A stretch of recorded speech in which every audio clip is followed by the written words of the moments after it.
Hello my fellow gamers, welcome back to Comfortable Gaming. And today we got some more big announcements on Starfield, some more details as the Starfield crew Tom Howard break down a few more things about the game. So I just want to get over those things in the video because this is a big day one release on Game Pass coming end of the year, and hopefully fingers crossed it doesn't get delayed because this is a very highly anticipated game. I'm super excited. So anyways guys, if you're new to the channel, this is what we do, everything about related to Game Pass. If you're looking for that type of content, like, subscribe, comment below. So let's just get straight into it. It's a level of immersion that we really focus on. You're not just playing a game, but you're living in this world, in this universe. It's a giant open world for the player to do what they want. You feel like you've had an impact in the world. You really feel like you're there. There's certain, types of entertainment where you're just experiencing it. You're taking in what the creator wants you to see, and they draw that dotted line between this happens, go here, do this. The more that we can put you in the situation where you're going to decide. That's what makes video games the best form of entertainment that they are.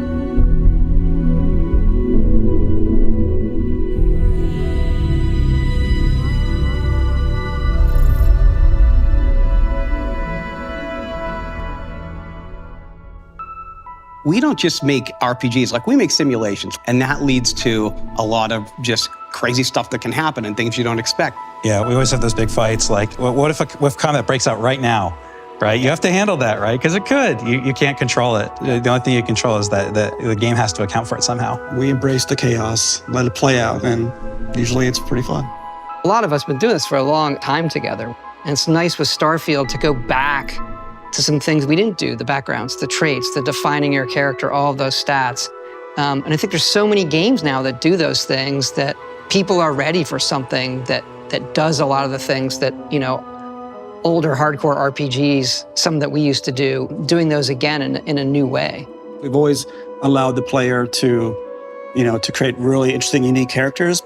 This game, we've definitely severely leveled up. The tech is based on scanning of real-world models, similar to the photogrammetry we do in our landscapes. We're kind of applying the same thing to our people as well. Because it's not just the appearance of your player and all that, but we want all the personal interactions of NPCs, other characters in the game to be as impactful as possible. And for that, you have to believe these are real people. You're a real person interacting with real people.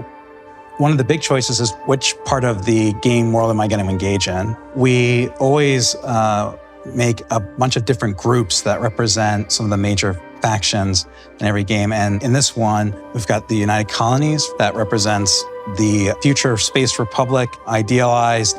You also have the Freestar Collective, which is the space Western fantasy, people that are out there on the frontier. We've got Ryujin Industries, which represents corporate life. I think it has one of the best starts of any of the factions. Yeah, it's a megacorp, and you get hired, right? That you would do, right? We'll play for our job. We'll see if you cut the mustard. Right. Yeah, I love approaching it that way where, okay, what makes the world feel whole? What are the groups that would make it feel whole and believable? And then how does the player interact with them? What we're doing with the pirates, the Crimson Fleet as well. They're not just this foe, let the player join them. What does that mean? The cool thing about Crimson Fleet, what if you're a good person and you want to be a good player and you don't want to play as a bad guy? You can side with the pirates, or you can report back your superiors and be like basically space cop type of thing. So it'll let you be a good person and still play with the bad guys. I think that's really cool too. It seems like no matter what story we write, the one the players tell themselves is the one that they think about and love the most, and the companions. Hello, Captain. How may I be of assistance? So something we really, leaned into on this game, how those other characters felt about you. That's probably my favorite part. Like when you're exploring and then your companion makes some comment off the cuff about something that you're checking out or something that just happened, it just feels so perfect for immersion. It's so believable. You think it's a real person. So, we knew we wanted to do some kind of persuasion minigame thing. Yeah, we sat down and it was funny. We didn't start with, let's do an evolution of, let's look back at the old Oblivion system, but there are a couple of beats there. You have to think about what's my risk here? right? Which one do I want to choose? We didn't want it to be a system where there was definitely the right thing to say. It feels like you're having a conversation where you're actually trying to persuade somebody of something. So it's actually, I think it's, as far as new systems in dialogue, I think it's definitely one of the most successful ones that we've had. Yeah. I think when we knew we were making a game about space, you ask yourself certain questions, and that question is, what is out there?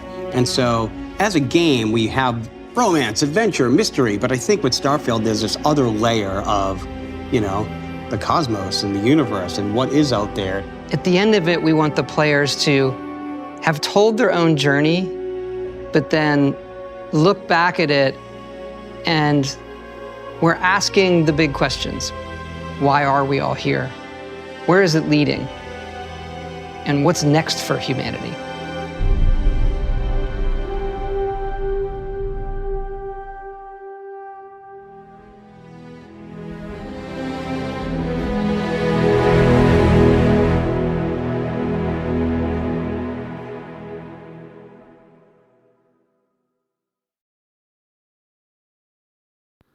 Alright, so that was the whole breakdown, what we saw so far, what they're discussing about Starfield. Now this is a game that's highly anticipated and something I'm really looking forward to. It's like a whole space Skyrim adventure, Fallout adventure. And I'm so glad Bethesda did to do this, because as much as I love Elder Scrolls and I'm so hyped for Elder Scrolls 6, this is something that's going to be a little bit different, but hopefully will follow what the previous games were, like how Skyrim works a little bit and how Fallout works, and meld it into its own game and stuff. The world looks stunning, looks very interesting to the factions that they said what's going on in the game looks very interesting, how each faction will be, which was always a big thing in both games, Fallout and Elder Scrolls. So I'm really keen to go through these factions again and just ignore the main story and just explore the world like I did in the game, and then come back to finish the story like I always play Elder Scrolls games or Fallout. It's something I'm really excited for, and if you can see the concepts and the things they're doing in the game to the different worlds, like you get your corporate, like they said, factions is more like the city side and things like that. And it's very exciting, very exciting. So as we look at more things, and like you can be like a space cop in the game, which was, I think, a really good thing that they broke down. You can be a good or a bad guy. And I hope choices will impact a lot more than they did. Because I always found, like in Skyrim, when you like choose the Empire or you choose the Stormcloaks, there wasn't too many things that made it a decision. And the companions was a really cool part, I think, that they broke down, that they will, as the world progresses. I would like to see something similar what they did with what BioWare did with Mass Effect and Dragon Age games, where your followers or your companions or people you meet, everything kind of impacts the world and the story. Your dialogue choices open up new quests and don't open certain quests, so everything kind of matters as you go. So I think I'm looking forward to something like that being in Elder Scrolls or in a Bethesda style, just more complex and things like that. So yeah guys, thank you guys for watching. I hope you're also excited as much as I'm about Starfield. Being day one on Game Pass, which is a great thing. And I'll see you guys all in the next one.